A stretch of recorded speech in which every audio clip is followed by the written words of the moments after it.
Praise God. ದೇವರು ನಮ್ಮನ್ನು ಆಶೀರ್ವದಿಸಲಿ. ಯೇಸು ಕ್ರಿಸ್ತನ ಹೆಸರಿನಲ್ಲಿ ನಿಮಗೆ ಶುಭಾಶಯಗಳು. ದೇವರ ನಾಮಕ್ಕೆ ಮಹಿಮೆ ಉಂಟಾಗಲಿ.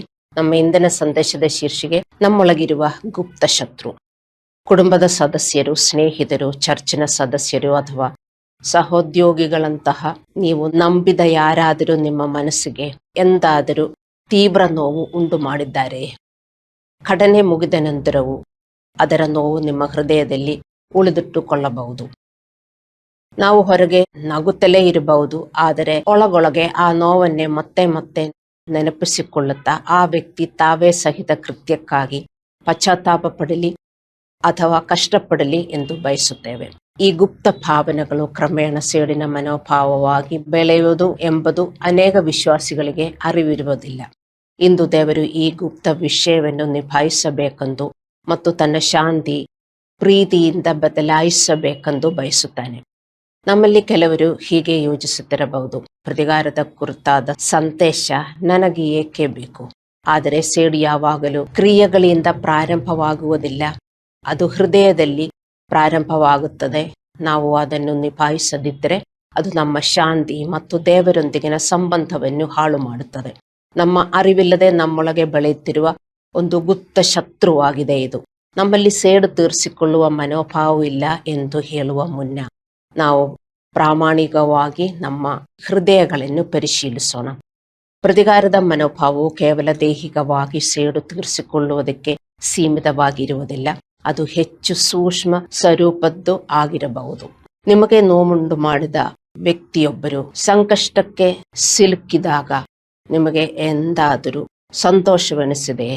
ಯಾರಾದರೂ ನಿಮಗೆ ನೋವುಂಟು ಮಾಡಿದಾಗ ನೀವು ಅವರೊಂದಿಗೆ ಮಾತನಾಡುವುದನ್ನು ನಿರಾಕರಿಸಿದಿರಾ? ದೇವರು ನಿಮ್ಮ ಸ್ವಂತ ಹೃದಯವನ್ನು ಬದಲಾಯಿಸಲಿ ಎಂದು ಪ್ರಾರ್ಥಿಸುವುದಕ್ಕಿಂತ ಹೆಚ್ಚಾಗಿ ನಮಗೆ ಕೆಟ್ಟದು ಮಾಡಿರುವವರಿಗೆ ಶಿಕ್ಷೆಯಾಗಬೇಕು ಅಂತ ನೀವು ಪ್ರಾರ್ಥಿಸುತ್ತಾ ಇದ್ದೀರಾ?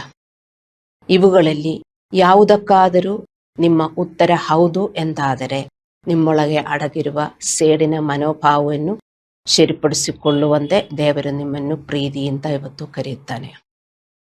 ಅನೇಕ ವಿಶ್ವಾಸಿಗಳು ಇದೊಂದು ಸಣ್ಣ ವಿಷಯವೆಂದು ಭಾವಿಸುತ್ತಾರೆ. ಅವರು ಆರಾಧನೆ, ಪ್ರಾರ್ಥನೆ, ಬೈಬಲ್ ಓದುವಿಕೆ ಮತ್ತು ಸಭೆಯಲ್ಲಿ ಸೇವೆ ಮಾಡುವುದು ಎಲ್ಲ ಮುಂದುವರಿಸುತ್ತಾರೆ. ಅದೇ ಸಮಯದಲ್ಲಿ ತಮ್ಮ ಮನಸ್ಸಿನಲ್ಲಿ ಕಹಿ ಭಾವನೆ ಮತ್ತು ಸೇಡು ತೀರಿಸಿಕೊಳ್ಳುವ ಭಾವನೆಯನ್ನು ಗುಪ್ತವಾಗಿ ಹೊತ್ತುಕೊಳ್ಳುತ್ತಾರೆ. ಸಂದರ್ಭ ಬಂದಾಗ ಈ ಶತ್ರು ಮುಂದೆ ಬರುತ್ತದೆ, ಅಲ್ಲಾಂದರೆ ಈ ಶತ್ರು ನಮ್ಮೊಳಗೆ ಮಲಗಿರಬಹುದು. ಇಂದು ದೇವರು ನಿಮಗೆ ಹೀಗೆ ಹೇಳುತ್ತಿಲ್ಲ, ನಿಮಗೆ ನೋವುಂಟು ಮಾಡಿರುವುದು ಯಾರು?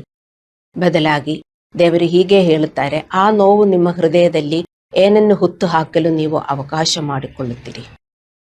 ನಮ್ಮಲ್ಲಿ ಅನೇಕರು ಸೇಡಿನ ಭಾವನೆಯನ್ನು ಹೊಂದಿರುತ್ತಾರೆ, ಆದರೆ ಅದು ನಮ್ಮ ಜೀವನಕ್ಕೆ ಉಂಟು ಮಾಡುವ ಹಾನಿಯನ್ನು ನಾವು ಅರ್ಥಿಕೊಳ್ಳದ ಕಾರಣ ಅದಕ್ಕೆ ನಾವು ಸಾಮಾನ್ಯವಾಗಿ ಹೆಚ್ಚಿನ ಮಹತ್ವವನ್ನು ನೀಡುವುದಿಲ್ಲ. ನಮಗೆ ಕಾಣುವ ಪಾಪಗಳು, ಕೋಪ ಅಂಥದೆಲ್ಲ ನಮಗೆ ಗೊತ್ತಾಗುತ್ತದೆ, ಆದರೆ ನಮ್ಮಲ್ಲಿ ಅಡಗಿರುವ ಈ ಶತ್ರುವಿನ ನಾವು ಅಷ್ಟೊಂದು ಗುರುತಿಸುವುದಿಲ್ಲ. ಆದರೆ ಡೈಲಿ ಅದು ಹೊರಗೆ ಬರುತ್ತದೆ, ನಾವದು ಕಂಡುಹಿಡಿಯುವುದಿಲ್ಲ. ಇದು ಸಾಮಾನ್ಯವಾಗಿ ನೋವಿನಿಂದಲೇ ಪ್ರಾರಂಭಿಸುತ್ತದೆ. ಯಾರಾದರೂ ನಿಮ್ಮನ್ನು ಅನುಮಾನಿಸುತ್ತಾರೆ, ತಿರಸ್ಕರಿಸುತ್ತಾರೆ, ದ್ರೋಹ ಬಗೆಯುತ್ತಾರೆ, ನಿಮ್ಮ ಬಗ್ಗೆ ಸುಳ್ಳು ಹೇಳುತ್ತಾರೆ ಅಥವಾ ಅನ್ಯಾಯವಾಗಿ ನಿರೀಕ್ಷಿಸಿಕೊಳ್ಳುತ್ತಾರೆ. ನೋವು ಅನುಭವಿಸುವುದು ಪಾಪವಲ್ಲ. ಸ್ವತಃ ಯೇಸು ಕೂಡ ನೋವು ಅನುಭವಿಸಿದರು. ಆ ನೋವು ನಮ್ಮ ದೇವರ ಬಳಿಗೆ ಒಯ್ಯದಿದ್ದಾಗ ಸಮಸ್ಯೆ ಆರಂಭವಾಗುತ್ತದೆ. ಬದಲಾಗಿ ನಾವು ಆ ಘಟನೆಯನ್ನು ನಮ್ಮ ಮನಸ್ಸಿನಲ್ಲಿ ಮತ್ತೆ ಮತ್ತೆ ನೆನಪಿಸಿಕೊಳ್ಳುತ್ತಾ ಅದನ್ನು ಬಿಡದೆ ಹಿಡಿದಿಟ್ಟುಕೊಳ್ಳುತ್ತೇವೆ. ಆಗ ಆ ನೋವು ಅಪರಾಧ ಭಾವನೆಯಾಗಿ ಬೆಳೆಯುತ್ತದೆ. ಅಪರಾಧವನ್ನು ಸರಿಯಾಗಿ ಬಗೆಹರಿಸಿಕೊಳ್ಳದಿದ್ದರೆ ನಮ್ಮಲ್ಲಿ ಕಹಿಯನ್ನು ಪ್ರಾರಂಭಿಸುತ್ತದೆ. ಇಬ್ರಿಯರಿಗೆ 12:15 ಇದನ್ನು ಕಹಿಯ ಬೇರು ಎಂದು ಕರೆಯುತ್ತದೆ. ಬೇರು ನಮಗೆ ನೋಡಕ್ಕಾಗಲ್ಲ. ಒಂದು ಗಿಡದ ಬೇರು ಅದು ಮಣ್ಣಿನ ಒಳಗಡೆ ಇರ್ತದೆ, ಆದರೆ ಬೇರು ಬೆಳೀತಾ ಇರ್ತದೆ. ಅದೇ ತರ ಕಹಿಯ ಬೇರು ನಮ್ಮ ಒಳಗಡೆ ಬೆಳೀತಾ ಇರಬಹುದು, ಆದರೆ ನಮಗೆ ಕಾಣುವುದಿಲ್ಲ. ಮೇಲ್ಮೈ ಕೆಳಗೆ ಒಂದು ಬೇರು ಸದ್ದಿಲ್ಲದೆ ಬೆಳೆಯುತ್ತದೆ. ಇತರರು ಅದನ್ನು ನೋಡದೇ ಇರಬಹುದು, ಆದರೆ ಅದು ನಿಮ್ಮೊಳಗೆ ಬೆಳೆಯುತ್ತದೆ. ಇದರಿಂದ ಉಂಟಾಗುವ ಪ್ರತಿಯೊಂದು ನೋವಿನಿಂದ ತಿಳಿಯದಂತೆಯೇ ನಿಮ್ಮಲ್ಲಿ ಕೋಪ ಮತ್ತು ಕಹಿ ಭಾವನೆಗಳು ಬೆಳೆಯುತ್ತಿದೆ. ಕೋಪ ಮತ್ತು ಕಹಿ ಭಾವನೆಗಳು ನಮ್ಮ ಒಳಗಡೆ ಬೆಳೆಯುತ್ತಿದ್ದಾಗ ನಮಗೆ ಸಮಾಧಾನ ಅನಿಸೋದಿಲ್ಲ ಅಲ್ಲವೇ? ನಾವು ಕಹಿಯಾಗಿರುವ ಏನಾದರೂ ಕುಡಿದರೆ ನಮಗೂ ಚೆನ್ನಾಗೇ ಅನಿಸುತ್ತದ? ಇಲ್ಲ. ಅದೇ ಥರ ಈ ಕಹಿಯ ಬೇರು ನಮ್ಮಲ್ಲಿ ಇದ್ದರೆ ನಮಗೆ ಒಳ್ಳೆಯದನಿಸೋದಿಲ್ಲ. ಆದರೆ ನಿಯಂತ್ರಣವಿಲ್ಲದ ಕೋಪವು ಅಪಾಯಕಾರಿ. ಕೋಪವನ್ನು ದೇವರಿಗೆ ಒಪ್ಪಿಸಿಕೊಡದಿದ್ದಾಗ ಮತ್ತು ನಮ್ಮನ್ನು ನೋಯಿಸಿದವರನ್ನು ನಾವು ಕ್ಷಮಿಸದಿದ್ದಾಗ ಅದು ಬೆಳೆಯಲು ಪ್ರಾರಂಭಿಸುತ್ತದೆ. ಡೈಲಿ ನಮ್ಮನ್ನು ಜನರು ನೋವಿಸುತ್ತಾ ಇರಬಹುದು, ಆದರೆ ಅದು ನಾವು ಹೇಗೆ ಪ್ರತಿಕ್ರಿಯಿಸುತ್ತೇವೆ ಅದು ತುಂಬ ಮುಖ್ಯ. ನಮಗೆ ಯಾವಾಗಲೂ ಕಹಿ ಉಂಟಾಗುತ್ತದೆ, ನಾವು ಹಾಗೆ ಈ ಲೋಕದಲ್ಲಿ ಹುಟ್ಟಿ ಬೆಳೆದಿರುವುದು. ಆದರೆ ಯೇಸುದೇವರಲ್ಲಿ ಆ ಕಹಿಯ ಬೇರು ಬೆಳೆಯದೆ ನಾವು ಆ ನೋವು ನಿಭಾಯಿಸಬೇಕು. ಅವರು ನಮಗೆ ನೋವುಂಟು ಮಾಡಿದರು, ಅದಕ್ಕೆ ಅವರು ಬೆಲೆ ತೆರಲೇಬೇಕು ಎಂದು ನಾವು ಭಾವಿಸುತ್ತೇವೆ. ಆಗಲೇ ಕೋಪವು ಸೇಡು ತೀರಿಸಿಕೊಳ್ಳುವ ಮನೋಭಾವವಾಗಿ ಬೆಳೆಯುತ್ತದೆ. ನಮ್ಮಲ್ಲಿ ಸೇಡಿನ ಮನೋಭಾವ ಇಲ್ಲ ಎಂದು ಭಾವಿಸಿ ನಿಮ್ಮಲ್ಲೇ ಬೆಳೆಯುತ್ತಿರುವ ಈ ಶತ್ರುವನ್ನು ಅನೇಕರು ನಿರಾಕರಿಸುತ್ತಾರೆ. ಒಳಗಡೆ ಬೆಳೆಯುತ್ತಾ ಇರಬಹುದು, ಆದರೆ ನಿಮಗೆ ಕಾಣುವುದಿಲ್ಲ. ಮತ್ತೆ ಯಾರಾದರೂ ನೋವು ಮಾಡಿರುವುದನ್ನು ನೆನಪು ಬಂದಾಗಲೆಲ್ಲ ನಮ್ಮೊಳಗೆ ಕಹಿ ಉಂಟಾಗುತ್ತದೆ. ನೀವೀಗ ಹೇಳ್ತಿರಬಹುದು, ಇಲ್ಲ ನನಗೆ ಸೇಡು ತೀರಿಸುವ ಸ್ವಭಾವ ಎಲ್ಲ ಇಲ್ಲ ಪಾಸ್ಟರ್, ನನಗೆ ನೋವು ಬರುತ್ತೆ ಅಷ್ಟೇ, ಆದರೆ ನಾನು ಯಾರಿಗೂ ಸೇಡು ತೀರಿಸಿಕೊಳ್ಳಕ್ಕೆ ಹೋಗಲ್ಲ ಎಂದು ನೀವು ಅನಿಸುತ್ತಾ ಇರಬಹುದು. ಆದರೆ ನಾನು ನಿಮಗೆ ಕೆಲವು ಪ್ರಾಮಾಣಿಕ ಪ್ರಶ್ನೆಗಳನ್ನು ಹೇಳುತ್ತೇನೆ.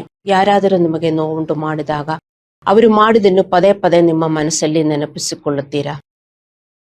ಆವಾಗ ಎಲ್ಲ ನಿಮಗೆ ಅವರ ಮೇಲೆ ಕಹಿ ಮತ್ತು ಕೋಪ ಉಂಟಾಗುತ್ತದೆಯಾ? ಅವರು ಮಾಡಿದ ಕೆಲಸದ ಕಾರಣದಿಂದಾಗಿ ನೀವು ನಿಮ್ಮ ಪ್ರೀತಿ, ದಯೆ ಅಥವಾ ಪ್ರಾರ್ಥನೆಗಳನ್ನು ನೀವು ನಿಲ್ಲಿಸಿದ್ದೀರಾ?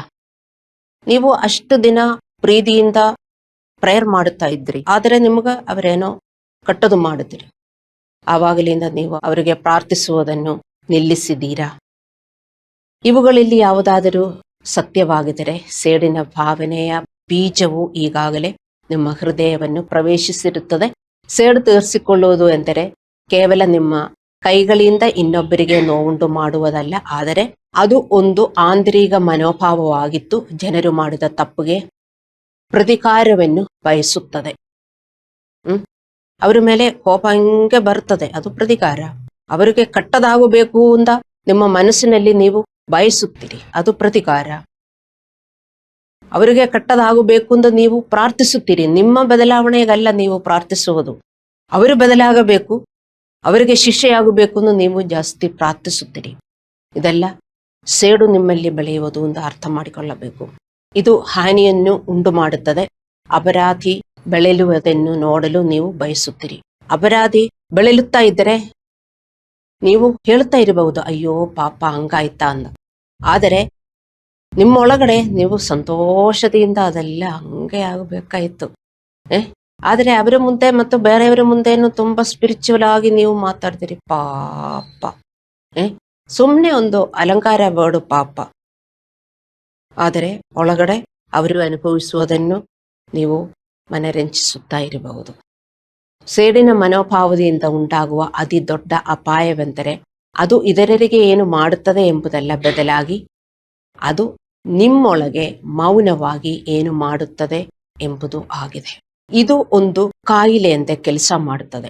ಆರಂಭದಲ್ಲಿ ಯಾವುದೇ ಸ್ಪಷ್ಟ ಲಕ್ಷಣಗಳನ್ನು ಕಾಣುವುದಿಲ್ಲ, ಆದರೆ ಕ್ರಮೇಣ ಇದು ಇಡೀ ದೇಹವನ್ನು ದುರ್ಬಲಗೊಳಿಸುತ್ತದೆ. ಯಾಕೆಂದ್ರೆ ಅದೇ ನೆನಪು ಅವರು ಮಾಡಿರೋದು ಮಾತ್ರ ಬರ್ತಾ ಇರುತ್ತದೆ. ಆ ನೋವು ಬರ್ತಾ ಇರ್ತದೆ. ಅವರಂಗ ಹೇಳಿದರೆಲ್ಲ, ಅವರಂಗ ಮಾಡಿದರೆಲ್ಲ, ಹೌದು ಆ ನೋವು ಬರುತ್ತೆ. ಆದರೆ ಆವಾಗ ಎಲ್ಲ ನಾವು ದೇವರ ಕೈಯಲ್ಲಿ ಒಪ್ಪಿಸಬೇಕು, ಅವರನ್ನು ಕ್ಷಮಿಸಬೇಕು. ಈ ಎರಡು ನಾವು ಮಾಡಲಿಲ್ಲದಿದ್ದರೆ ಇದು ಬೆಳೆಯುತ್ತಾ ಇರುತ್ತದೆ. ನಿಮ್ಮ ಒಳಗಡೆ ಕಹಿಯ ಬೇರು ಬೆಳೆಯುತ್ತಾ ಇರುತ್ತದೆ. ಹಲ್ಲೆಲೂಯಾ. ಅದೇ ರೀತಿಯಲ್ಲಿ ಸೇಡು ತೀರಿಸಿಕೊಳ್ಳುವ ಮನೋಭಾವವು ನಿಮ್ಮ ಆಧ್ಯಾತ್ಮಿಕ ಜೀವನವನ್ನು ನಿಧಾನವಾಗಿ ದುರ್ಬಲಗೊಳಿಸುತ್ತದೆ. ಏಕೆಂದರೆ ನಿಮ್ಮ ಮತ್ತು ದೇವರ ನಡುವೆ ನೀವು ಅಂತರವನ್ನು ಸೃಷ್ಟಿಸಿಕೊಳ್ಳುತ್ತೀರಿ. ಬೇರು ಬೆಳೆಯುವಾಗ ನಾವು ದೇವರೊಂದಿಗಿನ ಸಂಬಂಧದ ಅಂತರವನ್ನು ನಾವು ಸೃಷ್ಟಿಸಿಕೊಳ್ಳುತ್ತೇವೆ. ಯಾರಾದರೂ ನಿಮಗೆ ನೋವುಂಟು ಮಾಡಿದಾಗ ನೀವು ಕ್ಷಮಿಸಲು ನಿರಾಕರಿಸಿದರೆ ನಿಮ್ಮ ಹೃದಯವು ಕಠಿಣವಾಗುತ್ತದೆ. ಇದರಲ್ಲಿ ಇರುವ ಅಪಾಯವೇನೆಂದರೆ, ಜನರ ವಿಷಯವಾಗಿ ನಾವು ಬಳಸಿಕೊಳ್ಳುವ ಅದೇ ಕಠಿಣ ಹೃದಯವು ಅಂತಿಮವಾಗಿ ದೇವರೊಂದಿಗಿನ ನಮ್ಮ ಸಂಬಂಧದ ಮೇಲೂ ಪರಿಣಾಮ ಬೀರುತ್ತದೆ ಎಂದು ನಾವು ಅರ್ಥ ಮಾಡಿಕೊಳ್ಳಬೇಕು. 1 ಯೋಹಾನ 4:20 ಬರೆದಿದೆ, ನಿಮಗೆ ಕಾಣುವ ಸಹೋದರರನ್ನು ಪ್ರೀತಿಸುವುದಕ್ಕೆ ಆಗುವುದಿಲ್ಲದಿದ್ದರೆ ಕಾಣದ ದೇವರನ್ನು ಹೇಗೆ ಪ್ರೀತಿಸಕ್ಕಾಗತ್ತೆ ಅಂತ. ಎಂದಿಗೂ ಆಗಲ್ಲ ದೇವರ ಮಕ್ಕಳೇ. ಮನುಷ್ಯರು ಕೆಟ್ಟದು ಮಾಡುತ್ತಾರೆ, ಆದರೆ ನಾವು ಅವರನ್ನು ಸಹಿಸಿಕೊಳ್ಳುವುದಕ್ಕೂ ನಾವು ಕ್ಷಮಿಸುವುದಕ್ಕೂ ಕಲಿಯಬೇಕು. ವಿಶ್ವಾಸಿಗಳಾಗಿ ನಾವು ಅದರಲ್ಲಿ ಬೆಳೆಯಬೇಕು. ಆದರೆ ಮಾತ್ರ ದೇವರೊಂದಿಗಿನ ಸಂಬಂಧ ನಮ್ಮೊಳಗೆ ದೃಢವಾಗಿರುತ್ತದೆ. ಇಲ್ಲದಿದ್ದರೆ ನಾವು ದೇವರಿಂದ ದೂರ ಹೋಗ್ತೇವೆ. ನಮಗೆ ಮನುಷ್ಯರನ್ನು ಪ್ರೀತಿ ಮಾಡಕ್ಕಾಗಲ್ಲ, ಆದರೆ ದೇವರನ್ನು ನಾವು ಪ್ರೀತಿಸುತ್ತೇವೆ ಹೇಳುತ್ತೇವೆ ಅಲ್ಲವೇ? ಮನುಷ್ಯರು ಕೆಟ್ಟದು ಮಾಡುತ್ತಾರೆ, ಅವರನ್ನು ಕ್ಷಮಿಸಿ. ಬೈಬಲ್ ಪೂರಾ ಬರೆದಿರುವುದು ನಾವು ಕ್ಷಮಿಸುವುದಕ್ಕೂ ಪ್ರೀತಿಸುವುದಕ್ಕೂ ಅಲ್ಲವೇ? ನೀವು ಬೈಬಲ್ ಓಪನ್ ಮಾಡಿದರೆ ಅದೇ ವಾಕ್ಯ ನಾವು ಕಾಣುವುದು. ಆದರೂ ನಮಗೆ ಜನರನ್ನು ಕ್ಷಮಿಸಿ ಪ್ರೀತಿ ಮಾಡಕ್ಕಾಗಲಿಲ್ಲ ಅಂದರೆ, ಯಾರಿಗಾದರೂ, ನಿಮಗೂ ಆಗಲ್ಲ ಅಂದರೆ ನನಗೂ ಆಗಲ್ಲ ಅಂದರೆ, ನಮಗೆ ದೇವರನ್ನು ಪ್ರೀತಿ ಮಾಡಕ್ಕಾಗಲ್ಲ ಅಂತ ಅರ್ಥ ಮಾಡಿಕೊಳ್ಳಬೇಕು. ಇಲ್ಲ, ನಾನು ದೇವರನ್ನು ತುಂಬಾ ಪ್ರೀತಿಸ್ತೀನಿ, ಅವರು ನನ್ನ ಎಲ್ಲವೂ ನೀವು ಹೇಳ್ತಾ ಇರಬಹುದು. ಆದರೆ ಯಾರಾದರೂ ಏನಾದರೂ ಒಂದು ಮಾಡಿದರೆ ಸಾಕು ರಿಲೇಶನ್ಶಿಪ್ ಕಟ್ ಮಾಡುತ್ತೀರಾ ಅಂದ್ರೆ, ದೇವರನ್ನು ಪ್ರೀತಿಸುವವರು ಹಾಗೆ ಮಾಡುವುದಿಲ್ಲ. ದೇವರನ್ನು ಪ್ರೀತಿಸುವ ವಿಶ್ವಾಸಿಗಳಿಗೆ ಹಂಗೆ ಮಾಡಕ್ಕಾಗಲ್ಲ. ಅದಕ್ಕೆ ಯೇಸುದೇವರು ಹೇಳಿದ್ರು, ನೀವು ನನ್ನನ್ನು ಪ್ರೀತಿಸಿದರೆ ನನ್ನನ್ನು ಪಾಲಿಸುವಿರಿ ಅಂತ. ದೇವರೇ, ನಿನ್ನನ್ನು ನಾನು ತುಂಬಾ ಪ್ರೀತಿಸುತ್ತೀನಿ, ನನಗೂ ನೀನೇ ಎಲ್ಲವೂ, ನೀನಿಲ್ಲದೆ ಜೀವನಾನೇ ಇಲ್ಲ. ಬೈಬಲ್ ಓದೋದು, ಆರಾಧಿಸೋದು ಎಲ್ಲ ನಾವು ಮಾಡುತ್ತೇವೆ. ಆದರೆ ಒಂದು ಮೆಸೇಜ್ ಬರ್ತದೆ, ಅಲ್ಲಾಂದ್ರೆ ಯಾರಾದರೂ ನಮ್ಗೆ ಕೆಟ್ಟದು ಮಾಡುತ್ತಾರೆ, ಪಕ್ಕದ ಮನೆಯಿಂದ ಏನಾದರೂ ಕೆಟ್ಟದು ಯಾರಾದರೂ ಮಾಡುತ್ತಾರೆ, ಆಯ್ತು ಕೋಪ, ಕಹಿ, ಅವರ ಮೇಲೆ ಕೆಟ್ಟದು ಕೂಗುವುದು. ನಾವು ದೇವರನ್ನು ಪ್ರೀತಿಸುತ್ತಾ ಇಲ್ಲ ಅಂತ ಅರ್ಥ ಮಾಡಿಕೊಳ್ಳಬೇಕು. ಹಲ್ಲೆಲೂಯ. ಅವರು ಕಠೋರವಾಗಿರುವುದರಿಂದ ನಾನು ಕಠೋರವಾಗಿರುತ್ತೇನೆ. ಅವರು ಕ್ಷಮಿಸುವ ಗುಣ ಹೊಂದಿರಲಿಲ್ಲವಾದ್ದರಿಂದ ನನಗೂ ಕ್ಷಮಿಸುವುದಕ್ಕಾಗಲ್ಲ. ಅವರು ನನ್ನನ್ನು ಕಹಿ ಭಾವನೆ ಉಳ್ಳವರನ್ನಾಗಿ ಮಾಡಿರುವುದರಿಂದ ನಾನು ಕಹಿ ಭಾವನೆಯನ್ನು ಬೆಳೆಸಿಕೊಳ್ಳುತ್ತೇನೆ. ಇದೇ ನಮ್ಮ ಮನೋಭಾವ. ಪ್ರತಿಯೊಂದು ಪರೀಕ್ಷೆಯಲ್ಲೂ 2 ಸಾಧ್ಯತೆಗಳಿರುತ್ತದೆ. ಒಂದು, ಪರೀಕ್ಷೆಯು ನಮ್ಮನ್ನು ಯೇಸುವಿನಂತೆ ಹೆಚ್ಚು ರೂಪಿಸುತ್ತದೆ. ಇನ್ನೊಂದು, ಅದೇ ಪರೀಕ್ಷೆಯು ನಮ್ಮಲ್ಲಿ ಕಹಿ ಭಾವನೆಯನ್ನು ಉಂಟು ಮಾಡಬಹುದು. ನಮ್ಮಲ್ಲಿ ಕಹಿ ಭಾವನೆ ಮತ್ತು ಕೋಪ ಬೆಳೆದಾಗ ನಮ್ಮಲ್ಲಿ ಹೇಗೆ ಶಾಂತಿ ಸಿಗಲು ಸಾಧ್ಯ ದೇವರ ಮಕ್ಕಳೇ? ಕಹಿಯಾದ ನೀರು ಕುಡಿದರೆ ಯಾರಿಗೂ ಚೆನ್ನಾಗನಿಸೋದಿಲ್ಲ, ಸಿಹಿಯಾದ ನೀರು ಕುಡಿದರೆ ಚೆನ್ನಾಗನಿಸುತ್ತದೆ ಅಲ್ಲವೇ? ಮತ್ತೆ ನಮ್ಮ ಹೃದಯದಲ್ಲಿ ಕಹಿ ಇಟ್ಟರೆ ನಮಗೆ ಕಹಿ ಇದೆ, ಅದಕ್ಕೆ ನಮಗೆ ಚೆನ್ನಾಗನಿಸೋದಿಲ್ಲ. ಏನೇ ಸಿಗಿದರೂ ನಮಗೆ ಚೆನ್ನಾಗನಿಸ್ತಾ ಇಲ್ಲ, ಏನೇ ಆಗಿದರೂ ನಂಬಿಕೆ ಬರ್ತಾ ಇಲ್ಲ. ದೇವರು ಪ್ರೀತಿಸುತ್ತೇವನು. ಗಾಡ್ ಈಸ್ ಲವ್ ಅಲ್ಲವೇ? ಗಾಡ್ ಈಸ್ ಹೇಟ್ರೆಡ ಎಂದಿಗೂ ಅಲ್ಲ. ಗಾಡ್ ಈಸ್ ಬಿಟರ್ನೆಸ್ ಎಂದಿಗೂ ಅಲ್ಲ. God is love. ಎಲ್ಲಿ ಲವ್ ಬೆಳೀತಾ ಇದೆಯೋ ಅಲ್ಲಿ ದೇವರು ಬೆಳೀತಾ ಇದ್ದಾರೆ ಎಂದು ನಾವು ಅರ್ಥ ಮಾಡಿಕೊಳ್ಳಬೇಕು. ಎಲ್ಲಿ ಪ್ರೀತಿ ಇಲ್ಲ ನಾವು ಹಾಗೆ ಹೇಳ್ತೀವಿ, ಆದರೆ ಯಾರಾದರೂ ಒಂದು ಮುಟ್ಟಿದರೆ ಸಾಕು ನಮ್ಮ ಒಫೆಂಡಿಂಗ್ ಕ್ಯಾರೆಕ್ಟರ್ ಆವಾಗಲೇ ಗೊತ್ತಾಗುತ್ತದೆ. ಅದಕ್ಕೆ ದೇವರು ಹೇಳಿರುವುದು, ನೋಡುವ ಸಹೋದರರನ್ನು ನಿಮಗೆ ಪ್ರೀತಿಸುವುದಕ್ಕಾಗಲಿಲ್ಲದಿದ್ದರೆ ನೋಡದ ದೇವರನ್ನು ಯಾರಿಗೂ ಎಂದಿಗೂ ಪ್ರೀತಿಸುವುದಕ್ಕಾಗಲ್ಲ. ನೀವು ಬಾಯಿಂದ ಹೇಳ್ತೀರಾ, ಆದರೆ ದೇವರ ಬುಕ್ಕಲ್ಲಿ ಅವರು ಟಿಕ್ ಮಾಡುವುದಿಲ್ಲ ನಿಮ್ಮ ಪ್ರೀತಿ. ಹಲ್ಲೆಲೂಯ. ಪ್ರತಿಯೊಂದು ಅಪರಾಧ ಅಥವಾ ನಿಂದನೆಯ ಒಂದು ಪರೀಕ್ಷೆಯಾಗಿದೆ. ನಿಮ್ಮ ಹೃದಯದಲ್ಲಿ ಅಡಗಿರುವ ವಿಷಯಗಳನ್ನು ಹೊರತರುವ ಸಲುವಾಗಿ ದೇವರು ಅಂತಹ ಸಂದರ್ಭಗಳಿಗೆ ಅವಕಾಶ ನೀಡುತ್ತಾನೆ. ಅಲ್ಲಿ ನಮ್ಮ ಹೃದಯದಲ್ಲಿ ಅಹಂಕಾರವಿದೆ, ಸ್ವಾರ್ಥತೆ ಇದೆ, ಕ್ಷಮಿಸದ ಮನೋಭಾವವಿದೆ, ಇತರರನ್ನು ನಿಯಂತ್ರಿಸುವ ಬಯಕೆ ಇದೆ.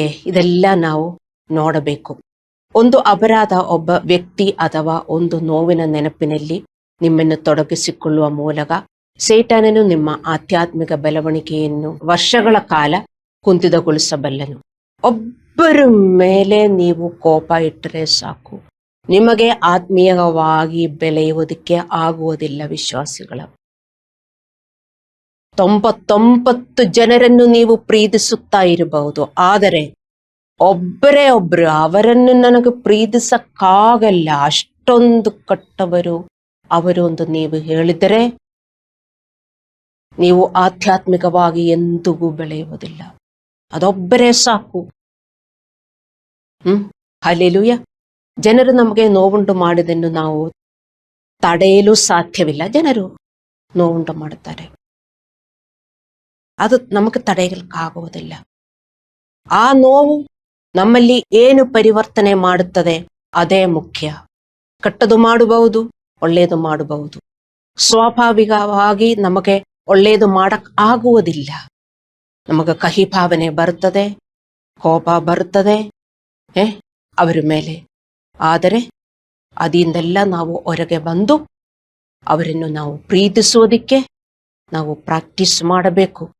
ಯಾವಾಗಲೂ ನಾನು ಕೇಳ್ತೀನಿ ನಿಮಗೆ ಒಂದೇ ಒಂದು ಪ್ರಶ್ನೆ, ಎಷ್ಟು ವರ್ಷ ಆಯಿತು ನೀವು ಯೇಸು ಹತ್ರ ಬಂದಿತ್ತು?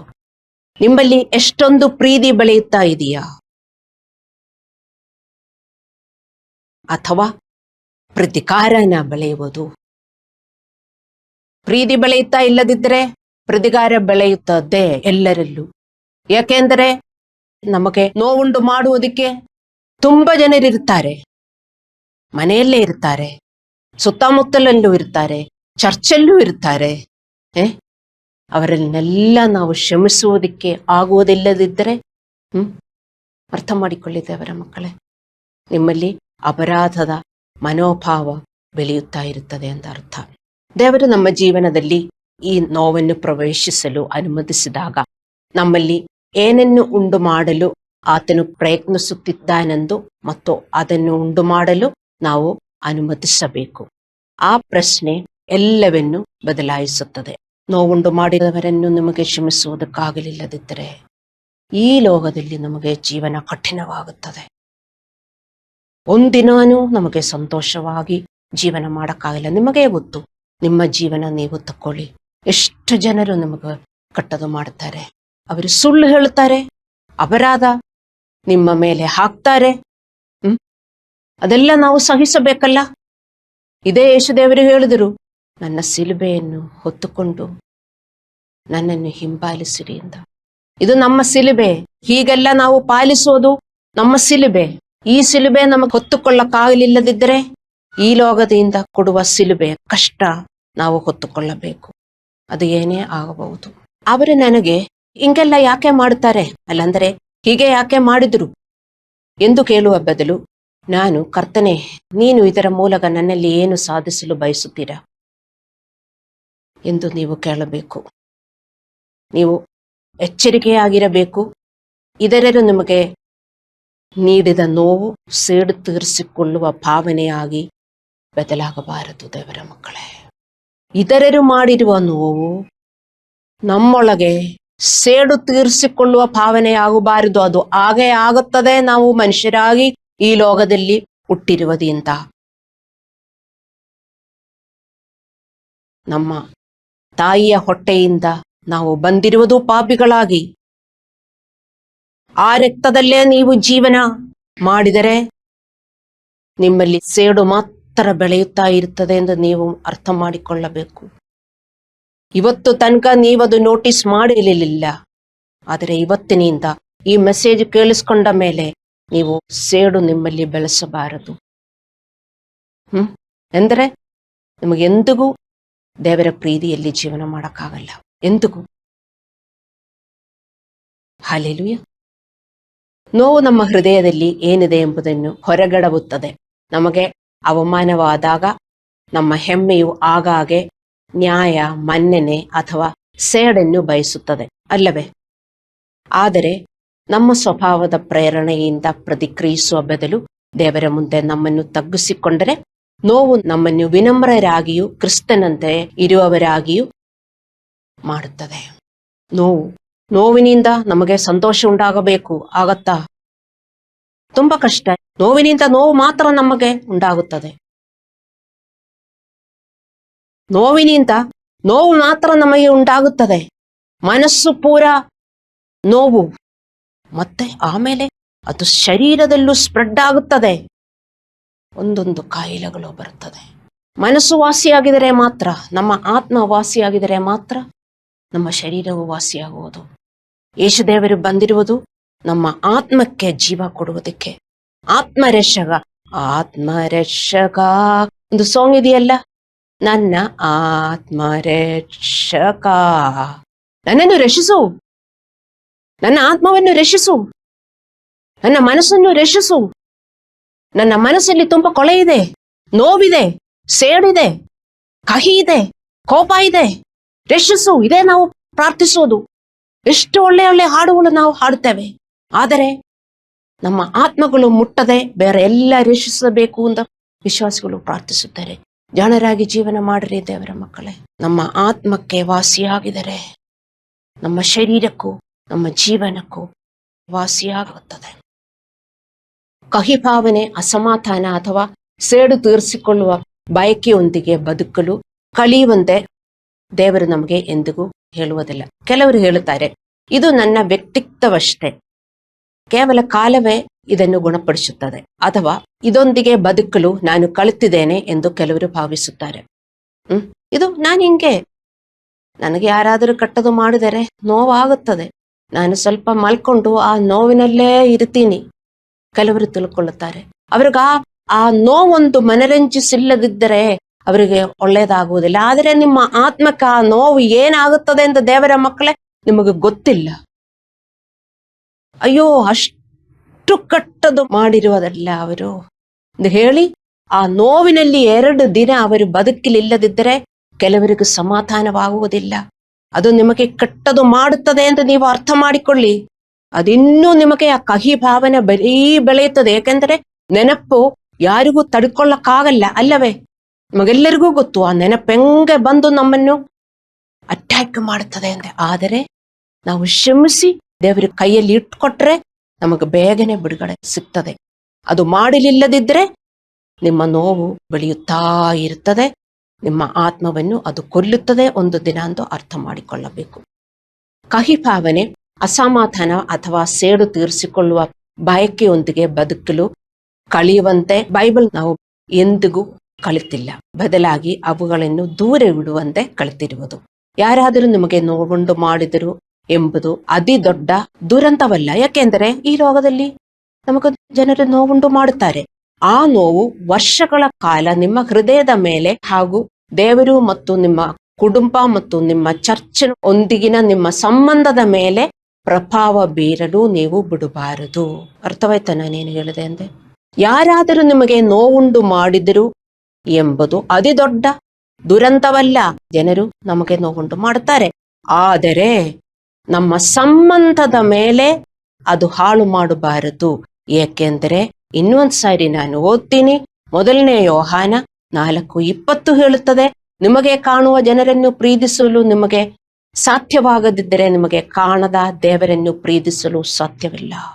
ಒಬ್ಬರ ಮೇಲೆ ಸಂಬಂಧ ಮುರಿದೋಯ್ತು, ಬೇರೆ ಎಲ್ಲರ ಮೇಲೆ ಸಂಬಂಧ ಇದೆ ಅಂತ ನಮಗೆ ಹೇಳಕ್ಕಾಗಲ್ಲ. ಸೊ ಬಿ ವೆರಿ ಕೇರ್ಫುಲ್, ಹುಷಾರಾಗಿರ್ರಿ. ನಾವು ದೇವರನ್ನು ಲೂಸ್ ಮಾಡ್ತೇವೆ.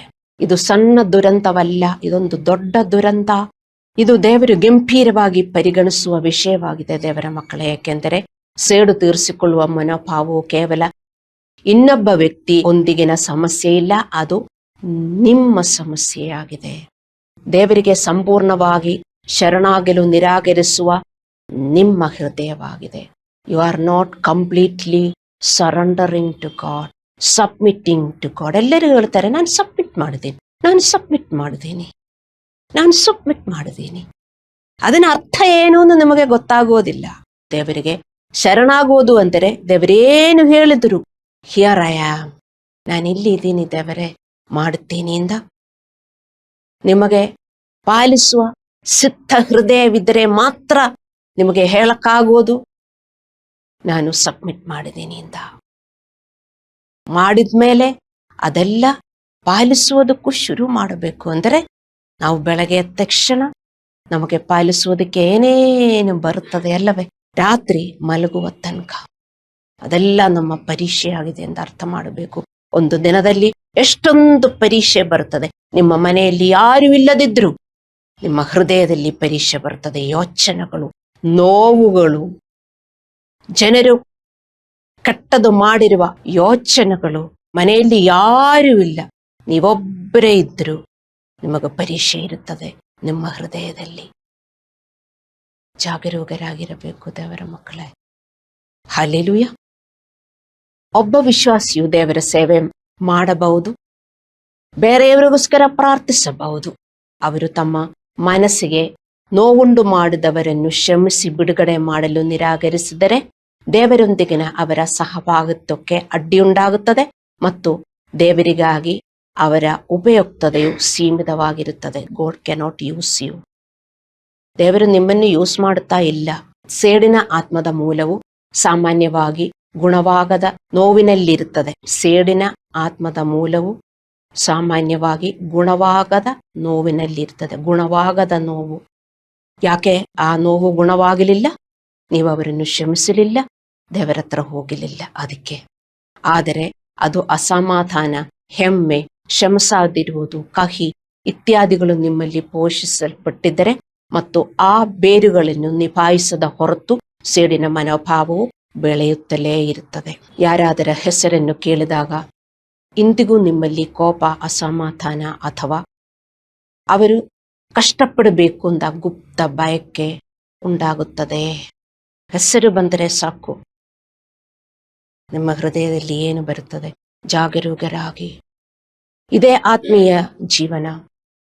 ಈ ಲೋಕದಲ್ಲಿ ನಾವು ಬೆಳಗ್ಗೆ ಎದ್ದು ಅಡಿಗೆ ಮಾಡಿ ಆಫೀಸ್ ಹೋಗಿ ಎಲ್ಲ ಜೀವನ ಮಾಡುತ್ತಾ ಇರುತ್ತೇವೆ. ಯಾವಾಗ ಆತ್ಮೀಯ ಜೀವನ ಜೀವಿಸುವುದು? ಇದನ್ನ ನಡುವೆ. ಅದಕ್ಕೆ ನಿಮ್ಮೊಳಗೆ ಮೆಟೀರಿಯಲ್ ಇರಬೇಕು. ಅದಕ್ಕೆ ನೀವು ಸಭೆಯಲ್ಲಿ ಬರುವುದು, ಪಾಸ್ಟರು ಬೋಧಿಸುವುದನ್ನು ಕೇಳಿಸಿಕೊಳ್ಳುವುದು. ಅದಕ್ಕೆ ಆ ಮೆಟೀರಿಯಲ್ ಎಲ್ಲ ನೀವು ಕಲೆಕ್ಟ್ ಮಾಡಿಕೊಂಡು ನೀವು ಅದು ಹೃದಯದಲ್ಲಿ ಸಂಗ್ರಹಿಸಿ ಅದರ ಪ್ರಕಾರ ಜೀವನ ಮಾಡುವುದಕ್ಕೆ. ಹಲ್ಲೆಲೂಯ. ಆದರೆ ನೀವು ಅದು ಮಾಡಲಿಲ್ಲದಿದ್ದರೆ ಅರ್ಥ ಮಾಡಿಕೊಳ್ಳಿ, ಆ ಕಹಿಯ ಬೇರು ಮತ್ತು ಸೇಡಿನ ಬೇರು ನಿಮ್ಮಲ್ಲಿ ಬೆಳೆಯುತ್ತಾ ಇರುತ್ತದೆ. ಹಿಂದೆ ಇದನ್ನು ಬಿಟ್ಟು ಬಿಡುವ ದಿನ. ನಾವು ಕಣ್ಣುಗಳನ್ನು ಮುಚ್ಚಿ ಪ್ರಾರ್ಥನೆ ಮಾಡೋಣ.